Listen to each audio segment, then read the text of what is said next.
Bonjour, ici Lindsay Gauvin, je suis présentement au sentier du Ruisseau Haut. Il y a beaucoup de gens qui se demandent c'est quoi la différence entre un sapin et une épinette. Eh bien, je vais vous montrer aujourd'hui.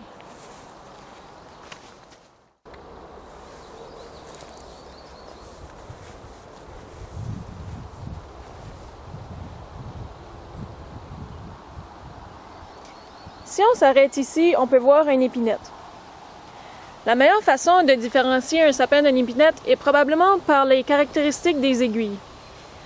Pour commencer, les aiguilles d'une épinette sont très rigides au toucher. Donc si on touche, c'est très piquant. Aussi, les aiguilles d'une épinette sont plutôt de forme triangulaire lorsqu'on fait une coupe transversale. Donc voilà pourquoi ils sont plus faciles à rouler entre les doigts, si vous voyez. Donc voici les épines d'une épinette. Maintenant, allons voir les épines d'un sapin qui sont plutôt de forme aplatie. Ce qui fait en sorte qu'ils sont très difficiles à rouler entre nos doigts. Donc si je prends une aiguille ici, ou deux, et voilà, on peut voir que ça ne roule pas vraiment facilement entre les doigts. Aussi, les épines de sapin sont très douces au toucher. On peut les prendre sans avoir peur de se faire piquer.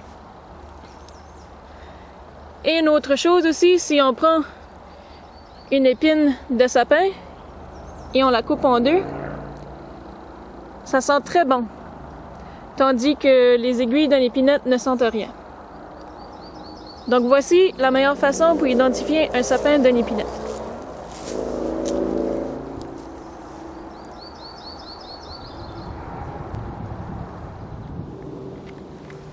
Donc vous savez maintenant comment faire la différence entre un sapin et une épinette. Dans ma prochaine capsule, je vais parler des espèces de pins qui se retrouvent au Nouveau-Brunswick. Donc nous avons le pin gris, le pin blanc et le pin rouge. Vous verrez qu'à l'aide des épines, mais aussi à l'aide des cônes, nous sommes capables de faire la différence entre ces trois espèces. Alors à la prochaine!